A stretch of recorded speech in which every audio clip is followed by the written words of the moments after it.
কেউ কিন্তু আইনের ঊর্ধ্বে না, এই কথা তো প্রধানমন্ত্রী সবচেয়ে বেশি বলতেন না। তো সেটা তাকে দিয়ে পরীক্ষা হোক, অসুবিধাটা কি? এটা মুখের একটা কথা ছিল কোন সময়, যখন ওনারা আত্মহত্যা করবেন তার আগে। পালিয়ে যাওয়া কিন্তু আত্মহত্যার চেয়ে খারাপ। তবু আমি একটু সম্মান দিয়ে বললাম আত্মহত্যা। তো এই সময় হুঁশ ঠিক থাকে না মানুষ, কিন্তু আইনের ঊর্ধ্বে না, এই কথা তো প্রধানমন্ত্রী সবচেয়ে বেশি বলতেন না। তো সেটা তাকে দিয়ে পরীক্ষা হোক, অসুবিধাটা কি? পালিয়ে যাওয়া কিন্তু আত্মহত্যার চেয়ে খারাপ। আমরা মূলত বসেছিলাম একসাথে, দেশের বিদ্যমান পরিস্থিতি নিয়ে আমরা কথা বলেছি এবং দায়িত্বশীল সংগঠন হিসাবে আমরা আগামীতে কি করতে পারি সেগুলো নিয়ে আমরা কিছু পরামর্শ করেছি। এও আপনারা জানেন যে আমরা 20 দলীয় জোটে দীর্ঘদিন একসাথে কাজ করেছি। যদিও বর্তমানে আমাদের সেই জোটটি সেভাবে নেই, কিন্তু আমাদের পারস্পরিক সম্পর্ক রয়ে গেছে। এটার চেয়েও বড় কথা হলো, যারা রাজনীতি করেন তারা দেশের জন্য, মানুষের জন্যই রাজনীতি করেন। এই হিসাবে এত বড় একটা পরিবর্তন, যেখানে সকলের আপামর ছাত্র জনতা সহ জনসাধারণের অংশগ্রহণ ছিল, নারী পুরুষ আবার বৃদ্ধ বনিতা শিশু সবাই ছিল যে আন্দোলনে, এবং কম বেশি সকল গ্রুপের মানুষই শাহাদাত বরণ করেছে। আমরা প্রথমে যারা এই আন্দোলনে দুনিয়া থেকে বিদায় নিয়েছেন, জালিমের বুলেটে অথবা বিভিন্নভাবে আঘাত পেয়ে, তাদের রুহের মাগফিরাত কামনা করছি এবং আল্লাহর দরবারে তাদের শাহাদাত কবুল হওয়ার জন্য দোয়া করছি। শোক সন্তপ্ত পরিবার যারা আছেন, আল্লাহ যেন তাদেরকে সবরে জামিল আতা করেন সেই দোয়া করছি।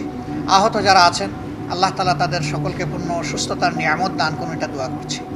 তো আমরা যেহেতু একসাথে দীর্ঘদিন এই বাংলাদেশে কাজ করেছি এবং ইনশাআল্লাহ আগামীতে আমরা করব, আমরা সবাই একমত যে দেশের ভালোর জন্য যা কিছু প্রয়োজন আমরা মিলেমিশে পারস্পরিক সহযোগিতার ভিত্তিতে, শ্রদ্ধা এবং ভালোবাসার সম্পর্কের ভিত্তিতে আমরা সামনের দিকে আগাবো ইনশাআল্লাহ। আপনারা আমাদের সাথে অতীতেও ছিলেন, এখনও আছেন। ভালো কাজে, দেশ গড়ার কাজে আমরা আপনাদেরকে আশা করি যে সবসময় সঙ্গী হিসাবেই পাবো। সময়টা এখন খুব গুরুত্বপূর্ণ।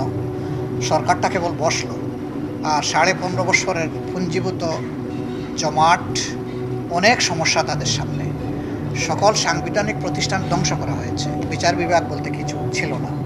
তারপরে নির্বাচন কমিশন কি আপনারা জানেন, এমনকি মানবাধিকার কমিশনের কী অবস্থা এটা আপনারা জানেন, অডিটর জেনারেল অফিসের কী অবস্থা সেগুলো আপনারা জানেন। সবগুলো প্রতিষ্ঠানকে ধ্বংস করে ফেলা হয়েছে।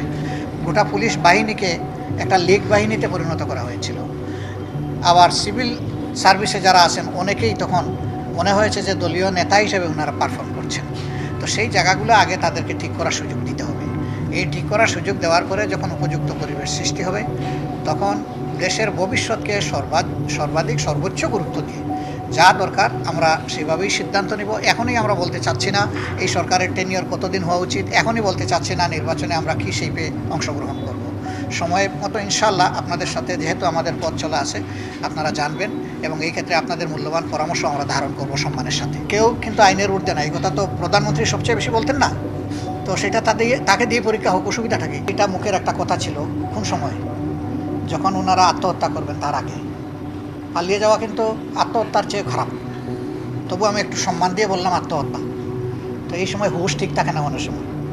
বেহুশ হয়ে একটা কথা বলেছেন যে সরকারের আসলেই কোনো নৈতিক বৈধতা ছিল না, আইনগত বৈধতাও ছিল না। সেই সরকারের কোনো এক্সিকিউটিভ অর্ডারই আসলে বৈধ হতে পারে না। আমরা এই সরকারের কাছে দাবি জানিয়েছি, আরও জানাবো, যে তাদের নির্বাহী আদেশে যা কিছু অত্যাচার করা হয়েছে এক আদেশের সবগুলোই খারিজ হওয়া উচিত। জামাত সংগঠন হিসাবে ওরকম কোনো মামলা করবে না, তবে আমাদের হক যে জায়গায় সংগঠন সেটা নষ্ট করা হয়েছে সেই জায়গায় তো আমরা যাব। আমরা মিন করতে চেয়েছি খুন, গুণ, হত্যা, ধর্ষণ, রাহাজানি যা করেছে, লুণ্ঠন, আওয়ামী লীগ যা করেছে, ক্ষতিগ্রস্ত ব্যক্তিরা মামলা করবে এবং আমরা তাদেরকে সহায়তা